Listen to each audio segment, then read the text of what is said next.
Hello and welcome. This is Chatting with Humans with Darrel-Lynne, and I am your host, Darrel-Lynne, and I am very excited to be here.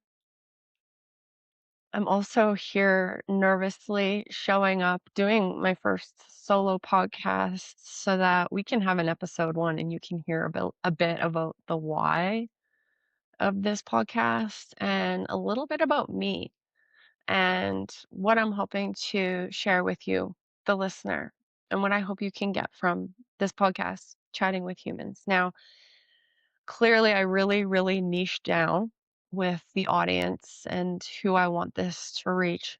So, specifically, I'm looking for people that are humans. So, the prerequisite for these conversations is one, you're human. Let's start there. You're not reptilian.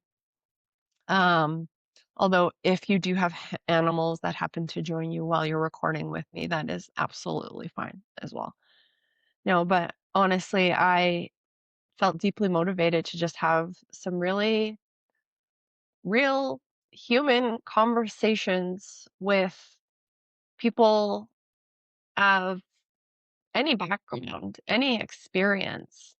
I just really I felt called to create this space because I feel like there's an incredible need for humans to just sit and talk. And if that means I'm sitting down with people and it's being recorded and you get to listen to it, well, that's what this podcast was meant to be. And that's essentially the intention behind it. Um, on my own path that I've walked, which I have talked about on in other spaces, and I'm sure I'll share more as time goes on, but to kind of condense that into where I'd like to go on this episode is I've walked a path, mental health journey, if you want to call it that. Now, um, I've come to learn that mental health extends far beyond the brain and the diagnosis that we've come to understand through DSM.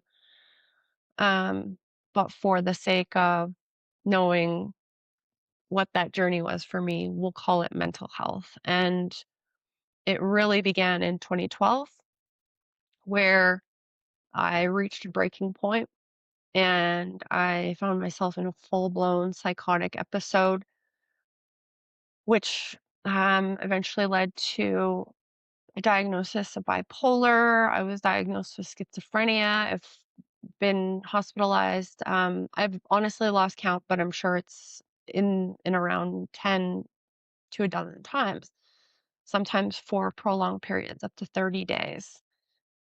And as much as I had to navigate what that meant for me and what that meant for my life and what healing looked like, which I don't try to, you try not to use the word recovery because I feel like recovery insinuates, I just imagine this pile of dirt kind of being mounded back on top of a person. And when I hear the word recovery, and this isn't to cover anything. In fact, I know that what I have confronted in my own life and what I've had to navigate was to uncover and reveal. And in my own revelation, I've met so many incredible people. And a lot of the most incredible people that I've met were in hospital. Um, and it until I was confronting and really humbled in my life through my mental health journey, until that happened, until I found myself in hospital with the people that I did, people who I ultimately will quickly learn to love and adore and appreciate and empathize with, until I found myself sitting there alongside them, I did not have an appreciation as much as I should have for the stories that we hold, the paths that we each have walked, and that we each holds such an incredibly unique blueprint, whatever you want to call it. We have this very unique aspect to who we are. And, you know, I've hesitated even saying this because it's just being said on repeat right now. And maybe that's because it needs to be acknowledged over and over and over again. But there's so much divisiveness right now that I've we've forgotten the element of humanity that is so needed to be recognized right now.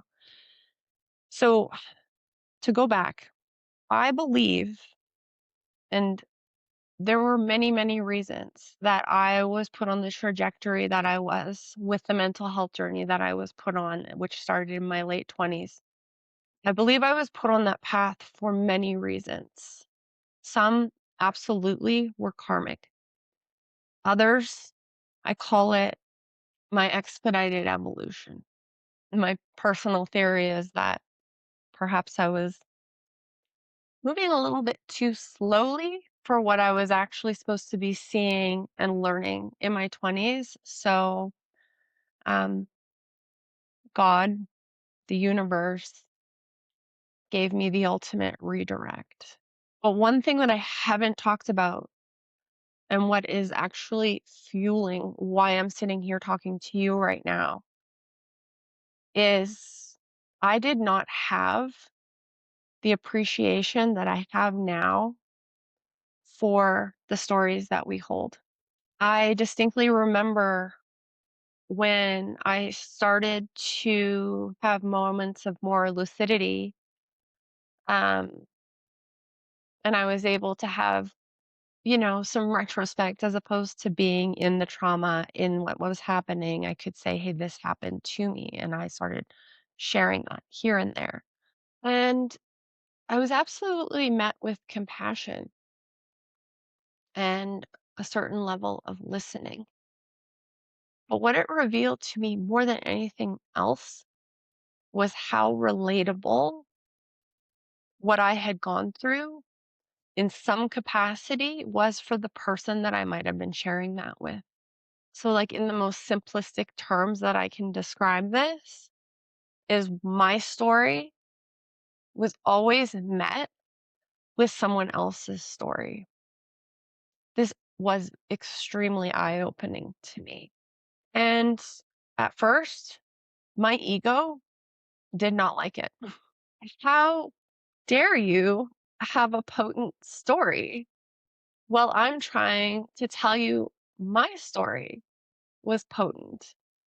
It was this confrontation with the fact that what was traumatic and, um, it devastated my life in so many ways, what I had to go through with my mental health journey. What that was also an invitation for me to learn that we all have these stories living inside of us, and no two looks the same. Some might have different flavors, some might have the same topping, some might lead to similar outcomes, but they're all uniquely ours, and there's no two that are the same. And what initially, in those initial days of processing, oh, maybe I'm not as special as I thought, became this incredible realization that we're all special. And I think the world that we live in, especially with, and I mean, specifically now with the platforms that we do, where people acquire followings and metrics and vanity metrics, and who has the most gumption and the most balls and the most drive and the most authenticity, or at least the greatest ability to come on and be authentic, um, creates this facade that says their story is more important than mine, because they have a platform when actually that couldn't be further from the truth. I think it's just, um, you know, I don't quite know remember the analogy, but like the loudest kid gets like the biggest lollipop or whatever. It's all I'm trying to say is I think it's very easy for even people like myself, which is why I'm stepping into this arena. And what I have done up until now is I've looked at what other people are doing and say, my story isn't important enough because I don't have followers, because I don't know how to talk about it the best, because I don't quite know how to help people because of what I've gone through. I haven't quite known how to share my story properly. I still don't. But I think, as cliche as it might sound, you just need to put in the reps. You need to practice. So, this podcast isn't going to be me looking for the accounts with the biggest following or the biggest reach or with the most eyeballs on them. That's not what this podcast is about.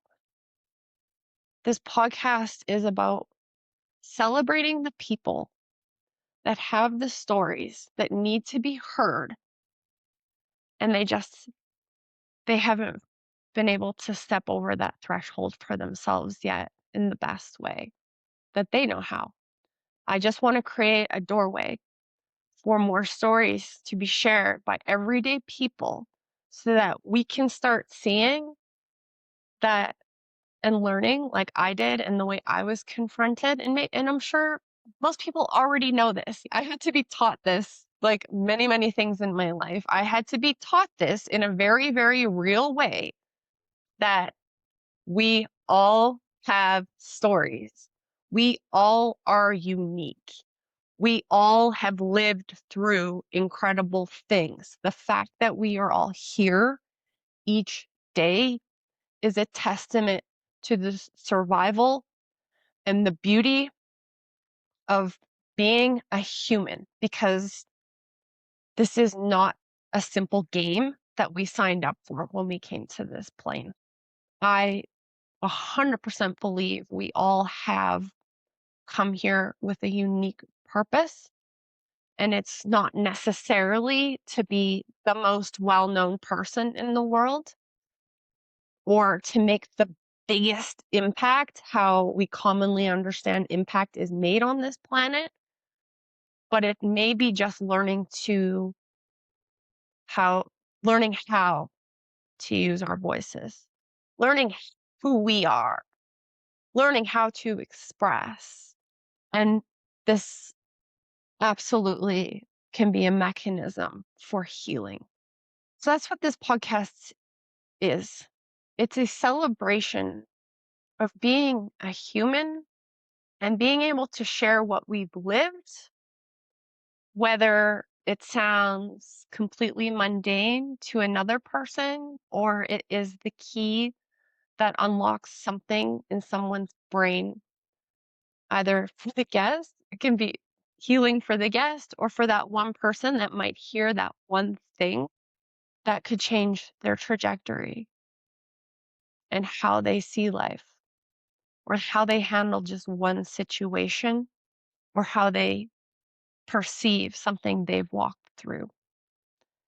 And I think, especially now more than ever, we just need to learn to embrace perspective while also being able to appreciate that we all have our own perspective. As much as I really don't like giving energy to this word and this what's happening, this divisiveness, that is an absolute healing component in what we're seeing and what we're experiencing. Is just learning that we all have different perspectives. Let's just acknowledge it. And then maybe we can be able to be with that long enough to possibly say, I don't agree, but you're a pretty awesome human regardless, because I see you have a story and I see you've walked something that was yours. That's it. Um, Now to go back, I suppose, to some of the why here. I have co-authored in a couple publications now. So last year I was in a publication called The Sovereign Volume 2, which was an anthology. I was featured alongside, I want to say 14, 15 other authors. Um, this was published by Sovereign Acres Publishing, and I wrote a chapter called Written in the Stars, which I do share in as much detail as I could, considering it was one chapter, uh, the mental health journey that I have walked and my perception of what that was and a little bit of what I experienced. And through that, what that opportunity gave me was a new channel to learn how to share my story. And it's honestly a beautiful channel and a beautiful medium. And I highly recommend exploring that for yourself, to just be a contributing author in an anthology. If you've never written in a publication before, this is a wonderful way to become a published author and grow through the experience of that writing journey. And then more recently, in November, actually, for the majority of November, I wrote my next chapter that will be coming out in March here, I want to say March 24th. I have a chapter coming out in a publication, same type of format. It's an anthology. I'm writing alongside other authors where we each have a chapter. And this publication is called Reclaiming Mental Health. And the beauty of that experience, what that's offered me, is doing the Sovereign Volume 2. I felt very called to kind of take this zoom out approach. I think chronologically speaking, I've had a great desire to just get onto paper in a chronological sense what I kind of walk through from 2020, essentially 2012 to present day, or when the book was published, 2025, 2024, 2025. That was very cathartic and necessary, and it was such an incredible experience. So when the opportunity opened for me to contribute to this next publication, Reclaiming Mental Health, it really allowed me to step into a place where I wasn't, the chronological aspect was now satiated. Now it was like, where do I go next with the expression of my story in written form in about 2,500 words? And really, because the book publication is called Reclaiming Mental Health, I really latched onto this word reclamation, reclaiming. And behind the kind of the drumbeat, the thud, the baseline of this chapter is focusing on not just reclaiming mental health, but the reclaiming, the reclamation of our name, of who we are, of our stories, and acknowledging that there's just a whole lot that hasn't served. And I witnessed that. I witnessed that not just as a patient, but I witnessed that as someone who was definitely more what they call high functioning, lucid than most patients in this system. I witnessed that firsthand. And the system is absolutely broken. And if we were to do a complete turn it upside down, flip it upside right side up, um, a lot of people that I was in hospital with would not be treated. The treatment would not look like it does. So I kind of take a high level observation of that in this chapter. Um, but also it's very focused on reclaiming the reclamation of our name where we tend to, where culture has very much shifted in our mental health awareness over the 10 years to the fact that mental health is, yes, important, but also very, we're in a mental health crisis. We've come to adopt the labels and the definitions, and instead of um, the names have been replaced with diagnoses.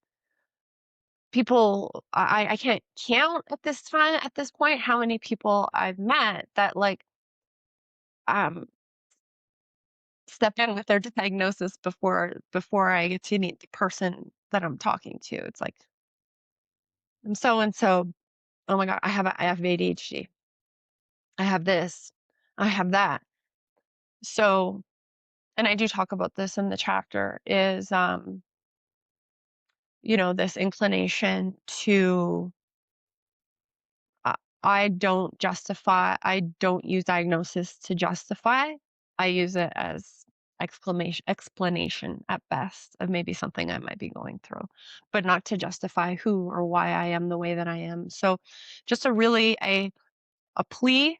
This chapter is like a plea and or a proclamation of reclaiming our names, reclaiming our stories, reclaiming our voices.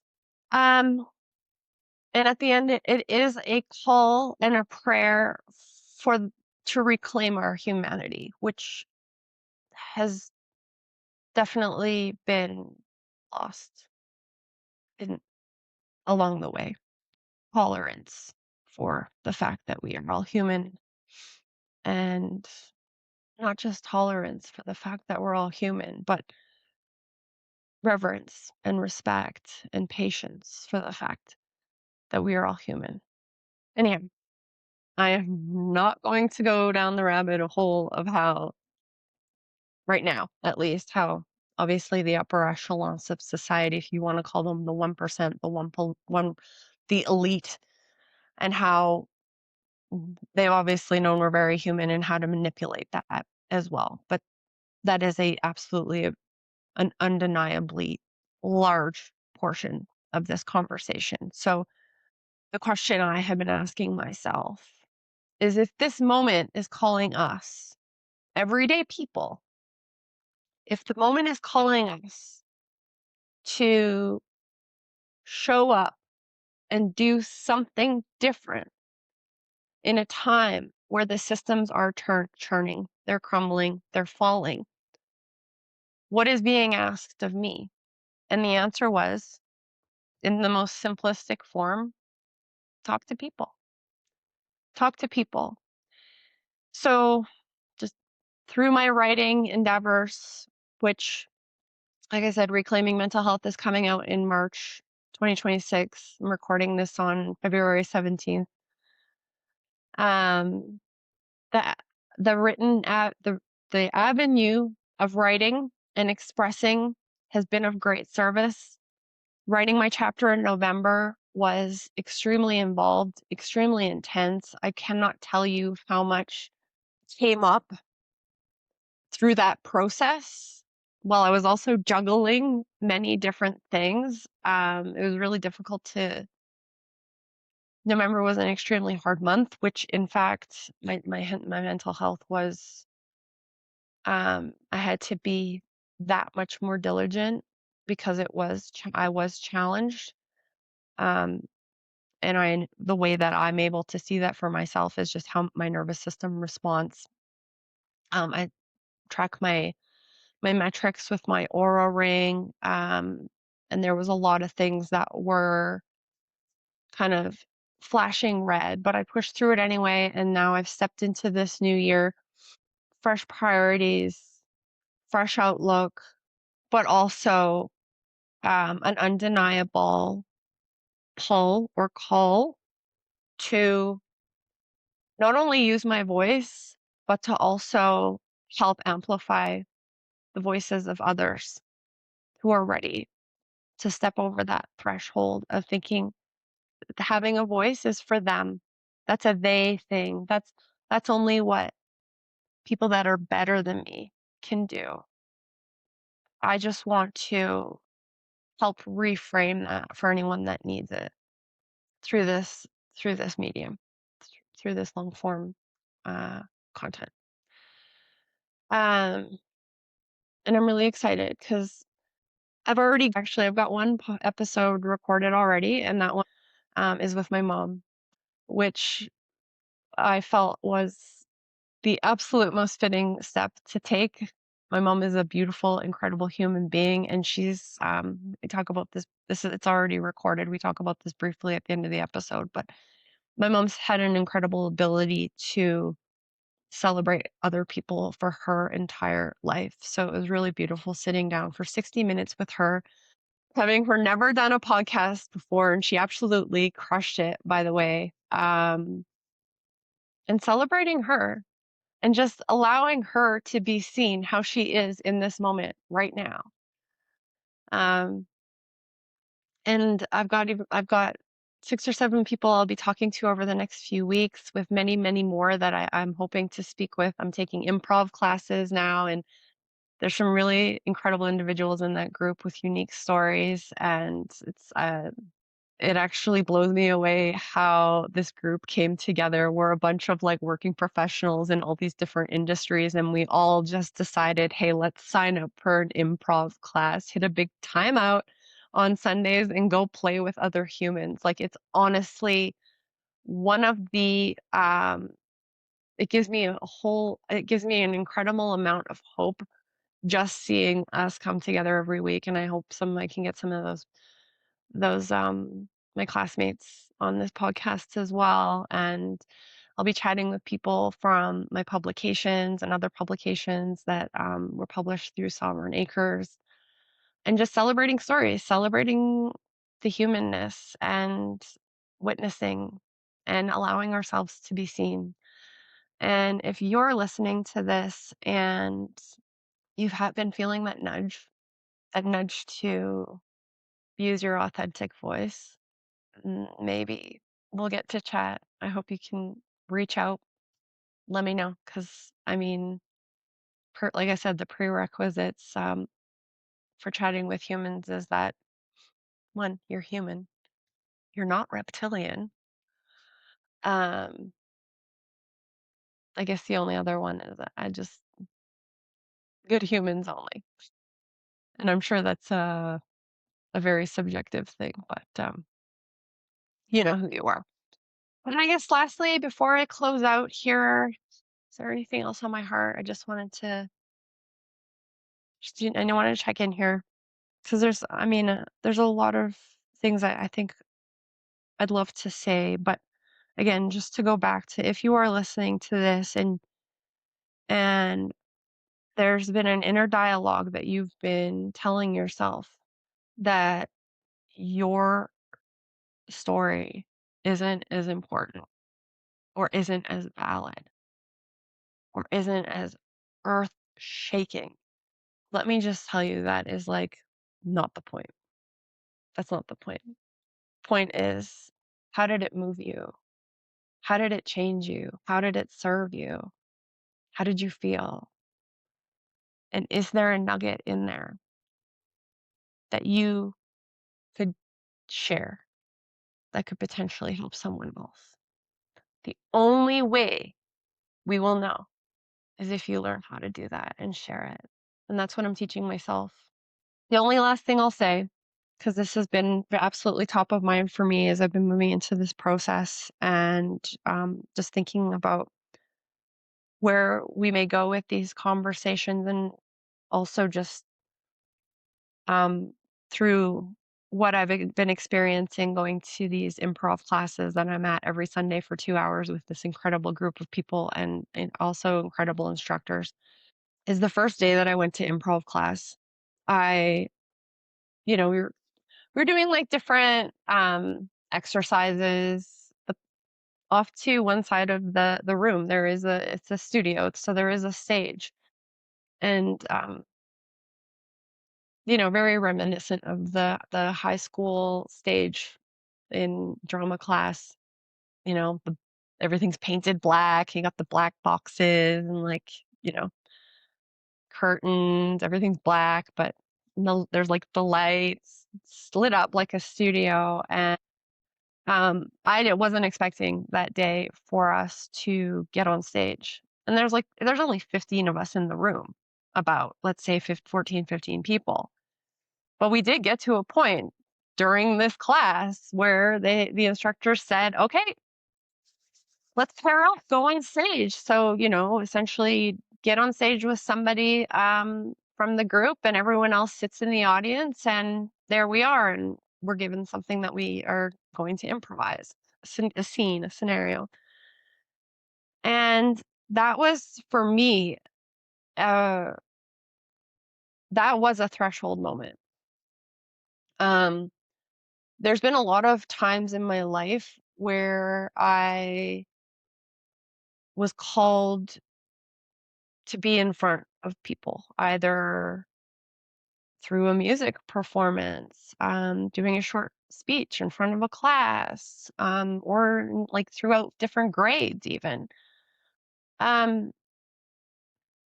and I always met, I have a lot of memories of those moments where I met it with absolute sheer terror and fear, shaking, crying, and then just the embarrassment that comes from that when you're being called to a moment and you can't show up the way you wish you could because there's a block, there's a barrier, there's something saying, this is so fucking scary.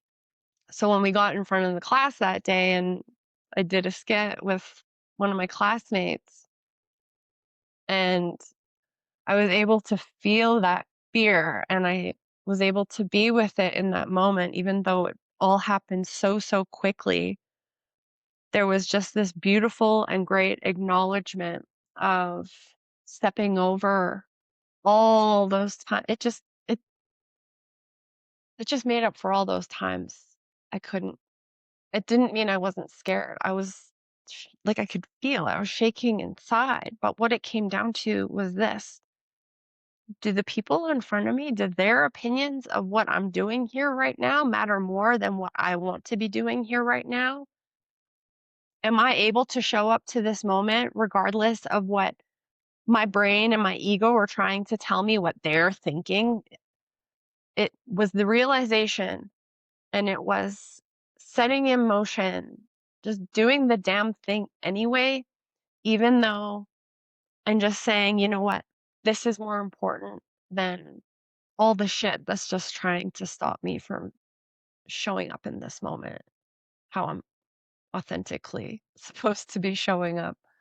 I think a lot of us, I think there is this tendency to like think that someone else's opinion of us is far more important than our opinion of ourselves and what we either know we're capable of or we're being called to be capable of. Either way, we need to ignore the noise, because more often than not, it is not even true. It's just a story that we're telling ourselves in our heads. We don't know what other people are thinking. So that's why I'm doing this as well, is because you can only sit on the periphery for so long before you either give up and say, that's just for other people, walk your own path. That's fine if that's what you're supposed to do. Or you get in the ring and you allow yourself to fuck up and fail, and you allow yourself to be seen. And I think we are here to be seen and to appreciate each other, because we came here now as we are to be seen and to live our authentic truth and to be good people in that process. So yeah, I'm really excited to share with you who's coming down, who's coming on, who I'm chatting with. I'm excited to learn because I don't know everyone as intimately as my mom, but in essence, these are just going to be conversations and storytelling and story sharing. So thank you for tuning in. And if you got this far, this is only the beginning. And maybe we'll be chatting at some point as well. All right. This is Chatting with Humans, and I'm your host, Darrel-Lynne.